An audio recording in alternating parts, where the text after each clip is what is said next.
돈이 갑자기 불어나는 순간은 월급이 오를 때가 아닙니다. 내 계좌가 나를 따라잡는 순간입니다. QLD, TQQQ 같은 나스닥 레버리지를 쥐고 계신 분이면 그 순간이 더 빨리 오기도 하고 더 크게 흔들리기도 합니다. 그래서 오늘은 딱 세 구간만 잡겠습니다.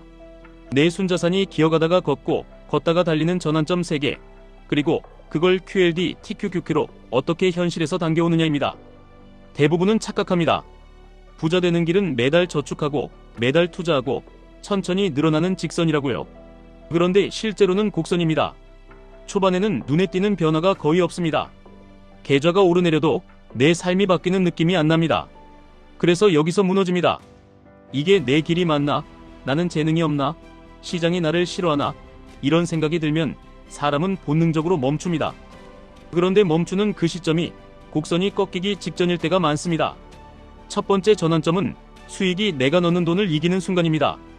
아주 단순한 산수입니다. 1년에 1000만 원을 투자하신다고 치겠습니다.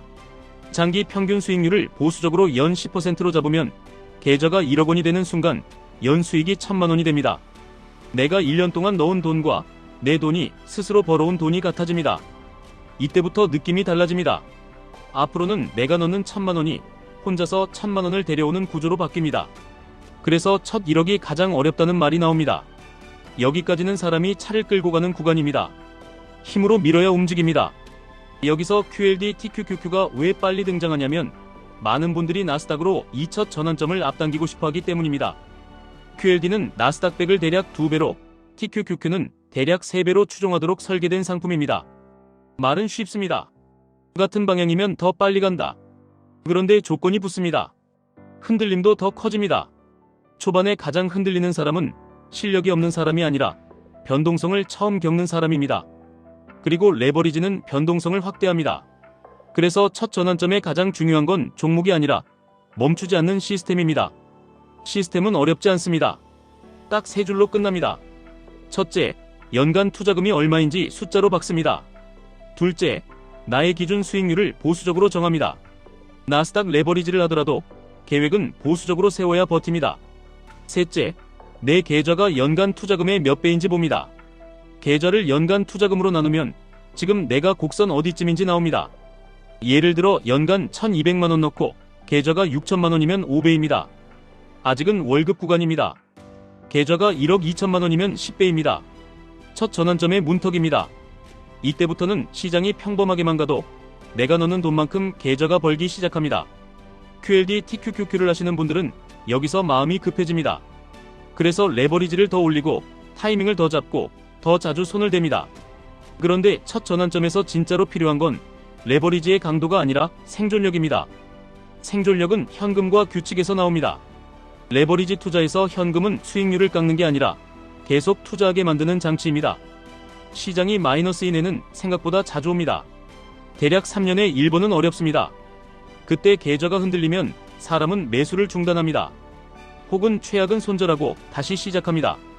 그 순간 곡선이 리셋됩니다. QLD, TQQQ는 리셋이 치명적입니다. 더 크게 흔들리니 더 자주 리셋 버튼을 누르게 됩니다. 그래서 레버리지를 쓰는 분일수록 매수 기준이 더 단순해야 합니다. 조건이 많아지면 결국 안 하게 됩니다. 여기서 가장 현실적인 해법은 나스닥의 본체를 기준으로 생각하는 겁니다.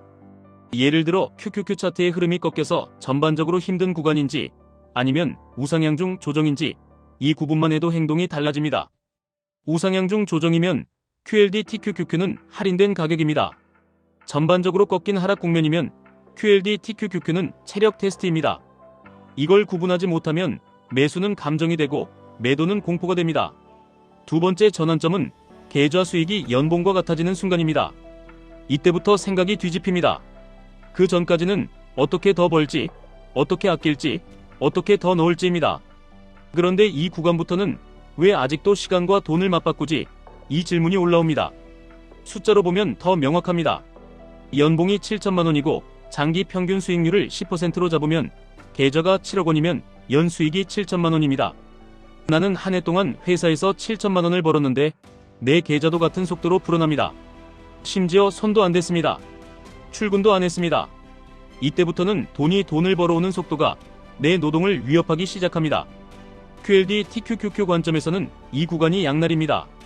잘 굴러갈 때는 체감이 미쳤습니다. 어떤 애는 나스닥이 크게 올라서 계좌가 1년 동안 월급 몇 년치를 가져다 주기도 합니다. 그때 사람이 빠지기 쉽습니다. 이제 나는 시장을 이겼다. 더 레버리지, 더 몰빵, 더 단기. 여기서 많은 계좌가 무너집니다.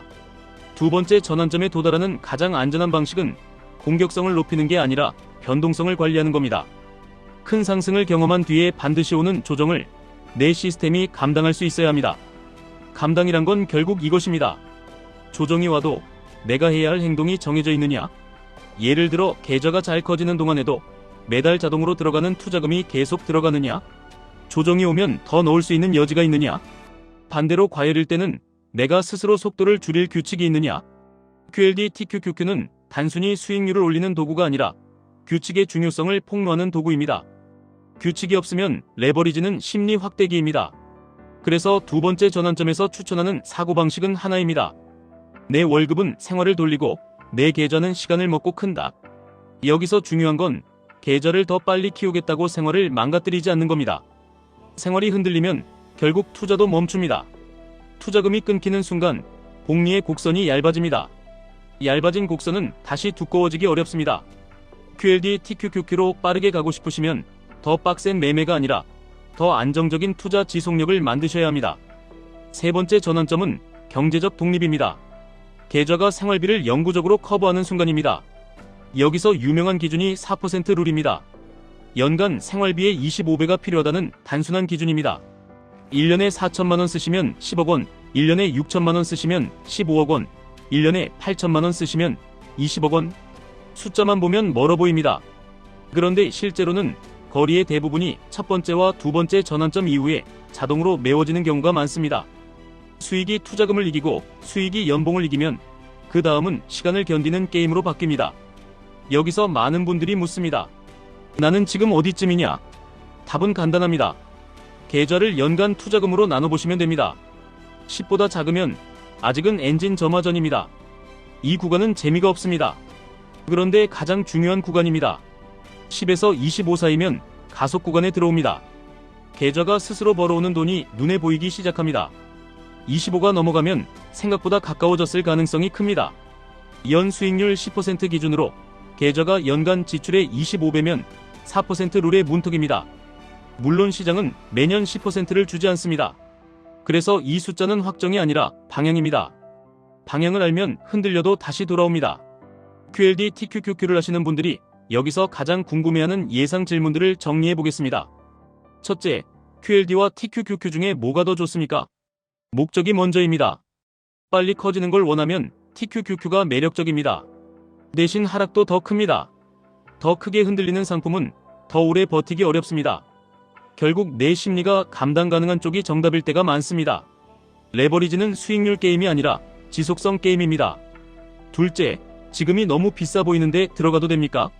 고점 공포는 항상 있습니다. 그래서 한 번에 결정하지 마시고 시간을 쪼개서 결정하시면 됩니다. 매달 정해진 금액 혹은 분기별로 정해진 금액, 이런 방식은 비싸 보일 때도 들어가게 만들고 싸 보일 때도 더 들어가게 만듭니다. 중요한 건 방향을 버리지 않는 겁니다. 셋째, 레버리지는 장기 투자하면 안 된다고 들었습니다. 핵심은 상품 이름이 아니라 내 행동입니다. 중간에 공포로 포기하면 안 되는 건 어떤 자산이든 같습니다. 다만 레버리지는 변동성이 크기 때문에 포기할 확률이 올라갑니다. 그래서 장기 투자를 하려면 더 단순한 규칙, 더 넉넉한 현금, 더 긴 호흡이 필요합니다. 넷째, 전환점을 빨리 찍으려면 뭘 해야 합니까? 두 가지뿐입니다. 투자금을 늘리거나 시간을 늘리거나. 그런데 투자금은 한계가 있습니다. 결국 시간을 버는 쪽이 강합니다. 시간을 버는 가장 쉬운 방법은 멈추지 않는 자동화입니다. 자동이 되면 감정이 줄어듭니다. 감정이 줄어들면 곡선이 이어집니다. 마지막으로 이 영상의 핵심을 한 문장으로 끝내겠습니다. 부자가 되는 순간은 수익률이 미친 해가 아니라 나의 시스템이 멈추지 않은 해들이 쌓인 결과입니다. QLD TQQQ는 그 결과를 당겨올 수도 있고 반대로 멈추게 만들 수도 있습니다.